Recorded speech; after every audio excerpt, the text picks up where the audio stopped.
ദൈവം നാമഹൂതപ്പെടുമാറാകട്ടെ. കുഞ്ഞുങ്ങൾക്ക് കഥ ഇഷ്ടമാണെന്ന് അമ്മച്ചിക്കറിയാം. ഇന്ന് നമ്മുടെ കർത്താവ് ഈ ലോകത്തിലായിരുന്നപ്പോൾ മരിച്ചുയർത്തെഴുന്നേറ്റെന്നും അറിയാം. അതിനുശേഷം ശിഷ്യന്മാർക്ക് പ്രത്യക്ഷനായി. എന്നിട്ട് പത്രോസിനോട് കർത്താവ് ചോദിക്കുന്ന ചോദ്യവും അതിൻ്റെ ഉത്തരവുമാണ് നമുക്കിന്ന് പഠിക്കാം. എന്നാൽ അതിനു മുമ്പായിട്ട് നമുക്കൊരു വാക്യം പഠിക്കാം.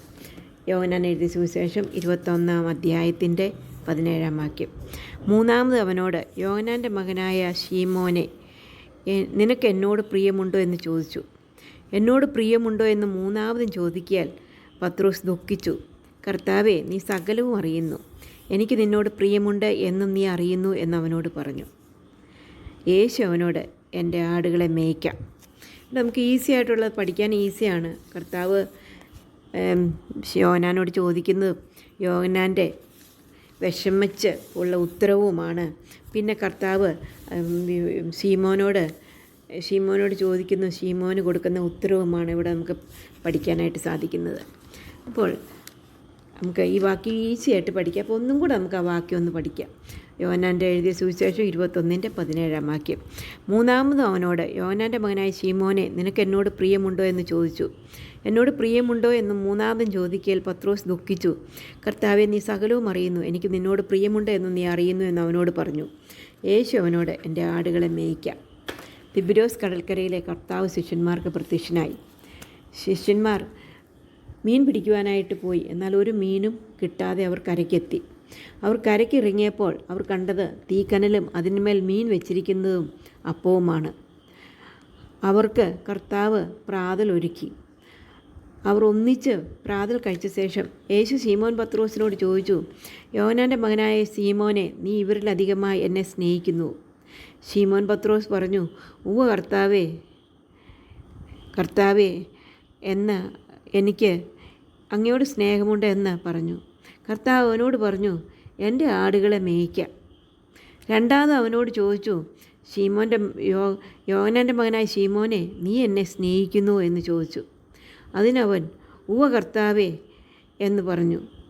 കർത്താവ് വീണ്ടും പറഞ്ഞു, എൻ്റെ ആടുകളെ മേയ്ക്കാം. മൂന്നാമത് അവനോട്, യോഹന്നാൻ്റെ മകനായ ശീമോനെ, നിനക്ക് എന്നോട് പ്രിയമുണ്ടോ എന്ന് ചോദിച്ചു. മൂന്നാമതും കർത്താവ് ചോദിക്കൽ പത്രോസ് ദുഃഖിച്ചു. അവന് സങ്കടമായി. കർത്താവ് അവനെ ഒത്തിരി സ്നേഹിച്ച കർത്താവാണ്. എന്നാൽ അവൻ തള്ളി പറഞ്ഞ കാര്യമൊക്കെ അവൻ്റെ മനസ്സിലേക്ക് വന്നു. അതുകൊണ്ട് അവൻ ദുഃഖിച്ചു. അവൻ കർത്താവിനോട് പറഞ്ഞു, കർത്താവേ, നീ സകലതും അറിയുന്നു, എനിക്ക് നിന്നോട് പ്രിയമുണ്ട് എന്ന് നീ അറിയുന്നു എന്ന് പറഞ്ഞു. കർത്താവ് അവനോട് വീണ്ടും പറഞ്ഞു, എൻ്റെ ആടുകളെ മേയ്ക്കാം. അതിനുശേഷം കർത്താവ് പത്രോസിനോട് പറഞ്ഞു, നീ എന്നെ അനുഗമിക്കുക. പത്രോസ് പിന്നീടുള്ള ജീവിതത്തിൽ കർത്താവിനെ അനുഗമിച്ചു. അവൻ്റെ ജീവിതം മുഴുവനും കർത്താവിനെ അനുഗമിച്ച്, കർത്താവിനെ സ്നേഹിച്ച്, കർത്താവിനായി ജീവിച്ചു എന്ന് നമുക്ക് മനസ്സിലാക്കുവാനായിട്ട് സാധിക്കും. നമുക്ക് ആ മനപ്പാഠവാക്യം ഒന്നും കൂടെ പഠിക്കാം. യോഹന്നാൻ എഴുതിയ സുവിശേഷം 21-ാം അധ്യായത്തിൻ്റെ 17-ാം വാക്യം. മൂന്നാമത് അവനോട്, യോഹന്നാൻ്റെ മകനായ ശീമോനെ, നിനക്ക് എന്നോട് പ്രിയമുണ്ട് എന്ന് ചോദിച്ചു. എനിക്ക് പ്രിയമുണ്ട് എന്ന് മൂന്നാമതും ചോദിക്കൽ പത്രോസ് ദുഃഖിച്ചു. കർത്താവെ, നീ സകലവും അറിയുന്നു, എനിക്ക് നിന്നോട് പ്രിയമുണ്ട് എന്ന് നീ അറിയുന്നു എന്ന് അവനോട് പറഞ്ഞു. യേശു അവനോട്, എൻ്റെ ആടുകളെ മേയ്ക്കാം. ഇതിൽ അനേക ഗുണപാഠങ്ങൾ നമുക്ക് പഠിക്കാനുണ്ട്. ഒന്നാമതായി, കർത്താവിൻ്റെ സ്നേഹം നമ്മൾ ചിന്തിക്കുന്നതിന് ഉപരിയാണ്. പത്രോസ് കർത്താവിനെ തള്ളിപ്പറഞ്ഞു, എന്നിട്ടും കർത്താവ് പത്രോസിനെ സ്നേഹിച്ചു അവനെ യഥാസ്ഥാനപ്പെടുത്തുന്നു. രണ്ടാമതായി, കർത്താവ് 3 പ്രാവശ്യം പത്രോസിനോട് ചോദിക്കുന്നു, നിനക്ക് എന്നോട് പ്രിയമുണ്ടോ എന്ന്.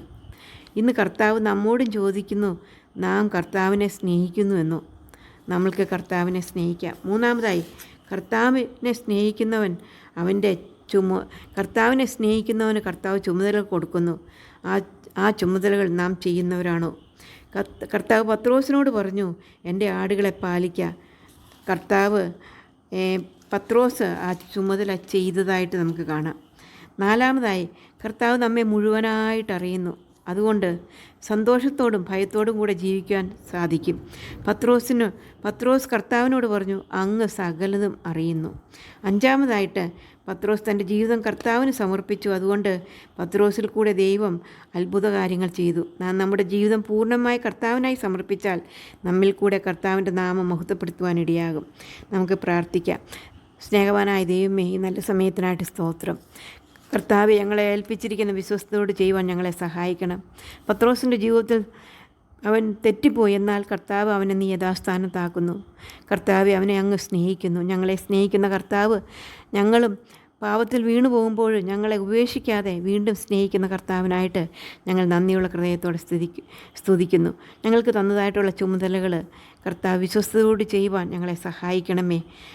അത് കർത്താവ് ഞങ്ങളോട് കൂടെയുണ്ട്, അതോർത്ത് ഞങ്ങൾ നിന്നെ സ്തുതിക്കുന്നു. അങ്ങനെ ഞങ്ങളുടെ ജീവിതം കൊണ്ട് കർത്താവിനെ മഹത്വപ്പെടുത്തുവാൻ സഹായിക്കണമേ. പ്രാർത്ഥന കേട്ടുകൊണ്ട് സ്തോത്രം. യേശു കർത്താവിൻ്റെ നാമത്തിൽ താഴ്മ വിനയമായിട്ട് അപേക്ഷിക്കുന്നു. ആമീൻ. കുഞ്ഞുങ്ങൾക്ക് ഇഷ്ടപ്പെട്ടെങ്കിൽ സബ്സ്ക്രൈബ് ചെയ്യണം, ഷെയർ ചെയ്യണം. സബ്സ്ക്രൈബ് ചെയ്തിട്ട് ബെല്ലൈക്കണിൽ കൈയമർത്തുമ്പോൾ ഓൾ എന്ന പ്രൊവിഷനിൽ കൂടെ കൈയമർത്തണം. Okay, bye bye. May God bless you all.